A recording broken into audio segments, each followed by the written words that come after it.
Okay, 9 times 1. 9. 9 times 2. 18. 9 times 3. 27. 9 times 4. 36. 9 times 5. 45. 9 times 6. 54. 9 times 7. 63. 9 times 8. 72. 9 times 9. 81. 9 times 10. 90. 9 times 11. 99. 9 times 12. 108. 9 times 13. 112. 17. Good. 9 times 14. 126. And 9 times 15. 135. Good job, Chandler. All right, Zach, what's 10 times 1? 10. 10 times 2. 20. 10 times 3. 30. 10 times 4. 40. 10 times 5. 50. 10 times 6. 60. 10 times 7. 70. 10 times 8. 80. 10 times 9. 90. 10 times 10. 100. 10 times 11. 110. 10 times 12. 120. 10 times 30. 3. 130. 13. 10 times 13. 130. 10 times 14. 140. 10 times 15. It is 150. Bobus bit, bimus bitus bunt. Bobus bit, bimus bitus bunt. First conjugation, future tense, future tense. Bobus bit, bimus bitus bunt.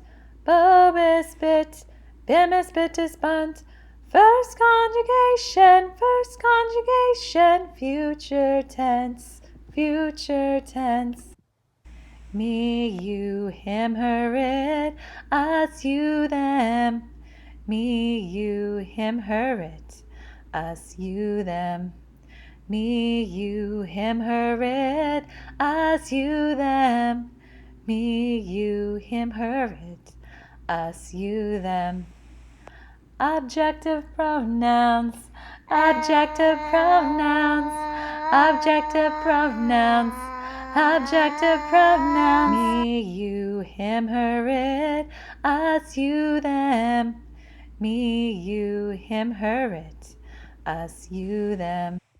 During the 100 Years' War, Joan of Arc and King Charles VII led the French to defeat the English at the Siege of Orleans.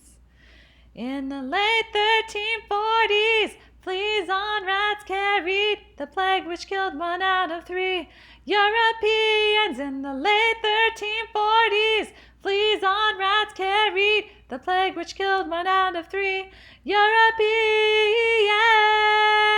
During the 100 Years' War, Joan of Arc and King Charles VII led the French to defeat the English at the Siege of Orleans.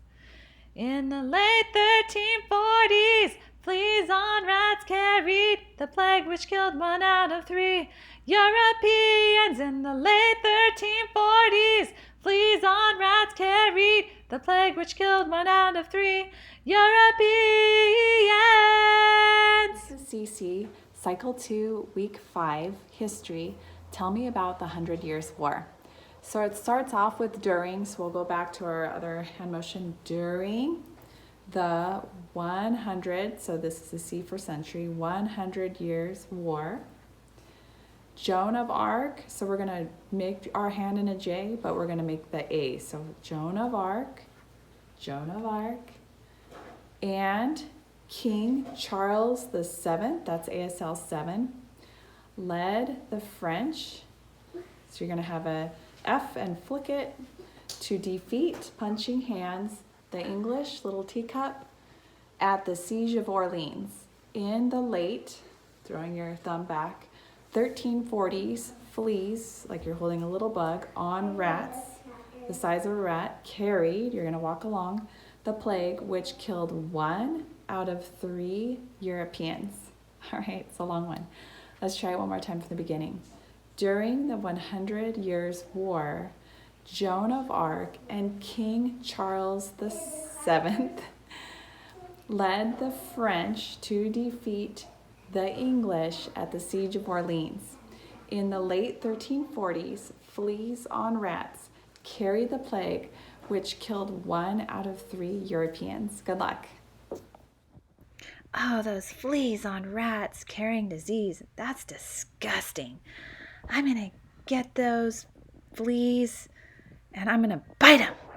Yeah, and then I'm going to get those rats and I'm going to get close and I'm going to sniff them and then I'm going to bite them. What are some cycles in nature? Some cycles in nature are water cycle, carbon and oxygen cycle, nitrogen cycle. What are some cycles in nature? Some cycles in nature are water cycle, carbon and oxygen cycle, nitrogen cycle. This week we will be learning about European cities. The first one is London, which is here in England, this yellow. The second one is Paris, which is here in France, the orange. And the third is Rome, which is in Italy, the green boot. Then you have Barcelona, which is in Spain. And then you have Orleans, which is in France. Okay, so now I ask and you point. Where is Orleans? Where is Barcelona? Where is Rome? Where is Paris? And where is London? And now I point and you tell me.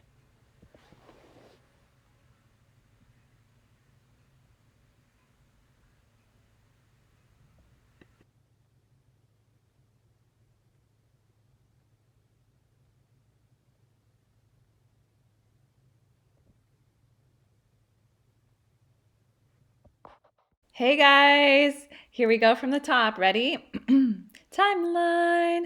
Start at the beginning of the ages.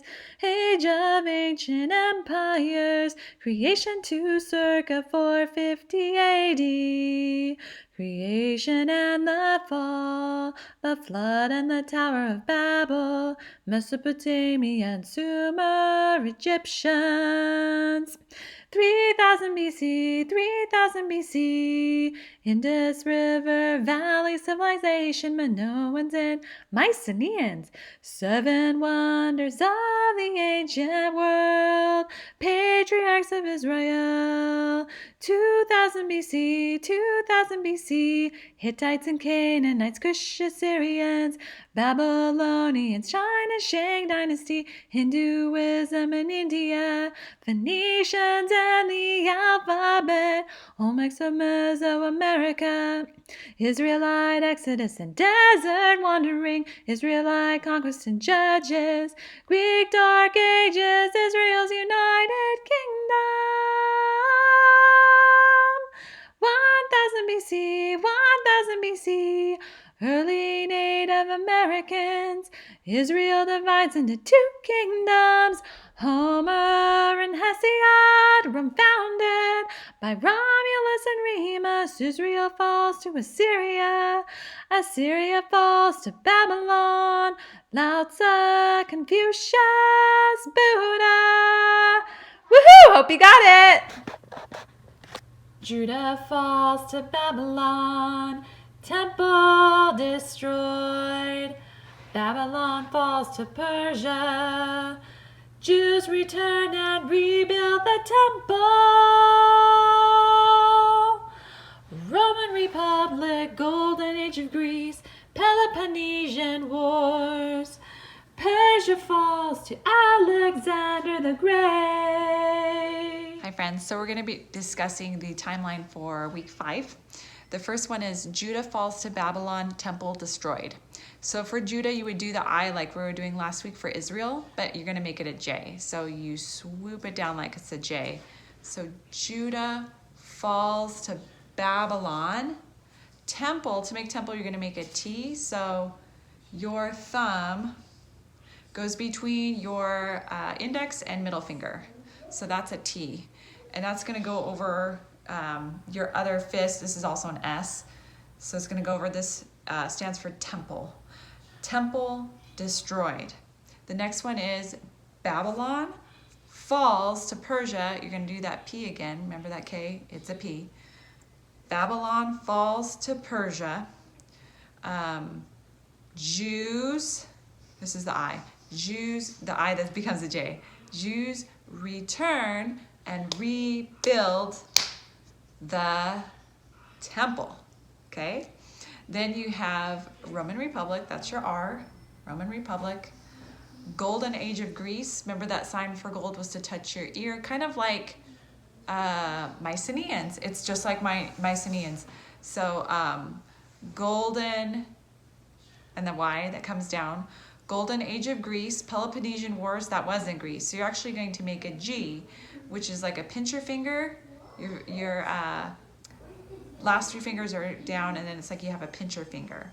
So this is a G, but you're going to come down your nose to describe their helmets. So Peloponnesian Wars, and the sign for wars is five. These are five hands, and you can either go like this or like this. So I'm just going to go like this. Okay, so you had Peloponnesian Wars. Woo, that one's going to be tough. And then we have Persia falls to Alexander. You just make ASLA, Alexander the Great. All right, so let's try that again. Judah falls to Babylon.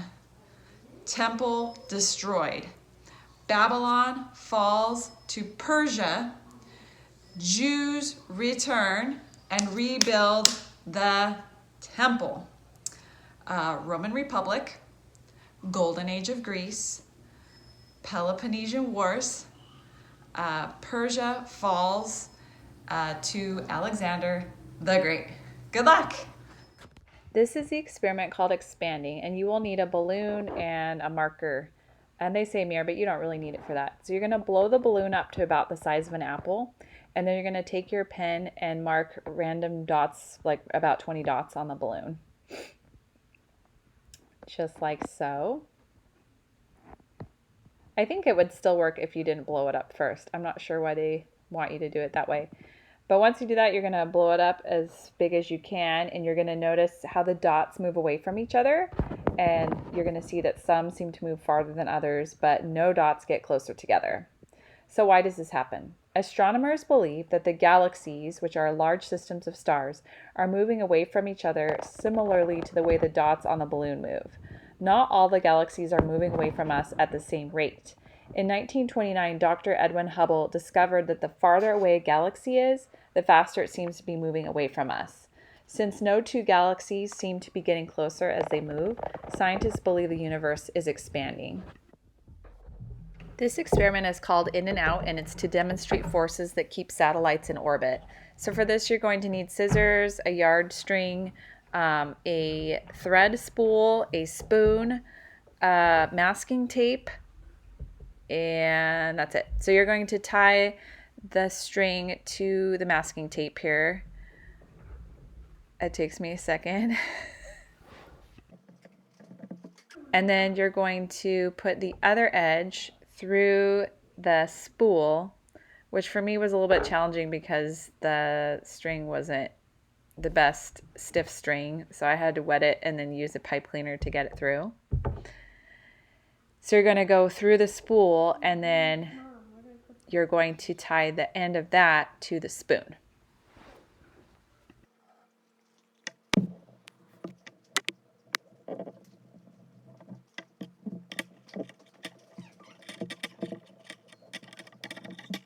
Once you've done that, you're going to stand in an open area holding the tape in one hand and the spool with your other hand.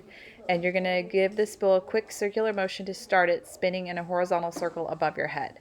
You're going to release the tape and allow it to hang freely. You're going to keep the spoon spinning by moving the thread spool in a circular motion. Observe the movement of the tape roll. The spoon spins in a circular path with only the weight of the tape pulling on the attached string. Why? Any circling object, spoon, or satellite has a centripetal force, which is the force directed toward the center, keeping it in its circular path. Moons that orbit planets and planets that orbit the sun are all pulled toward the celestial body that they orbit. Their own forward speed keeps them from being pulled into the body that they orbit, and the centripetal force acting on the orbiting bodies keeps them from moving off into space. Hi friends, here's our fine arts for this week. What do you see in front of us? Those are some shapes, right? A square, triangle, circle, and a rectangle. What's this? You would say, yes, it's some shapes, but they're different now, right? They're three-dimensional. Today we're going to talk about perspective, and it's a way of creating the illusion of depth on a flat surface. So from perspective, we're able to make these shapes look three-dimensional and these shapes flat.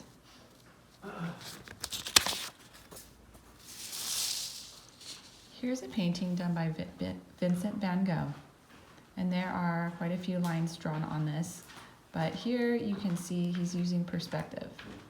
So the first thing is what do you notice about the objects, the sizing of the objects?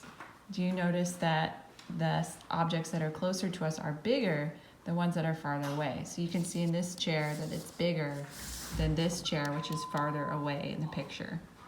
How about overlap? Something that overlaps lets you know that it's in front of something, the thing that it's overlapping. So you can tell that this bed is overlapping this door, so you know that this bed is on this side of the door.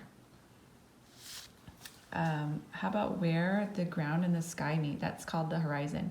So in this painting, if you take a ruler along all the straight edges here of the painting, you can see that they all meet right here.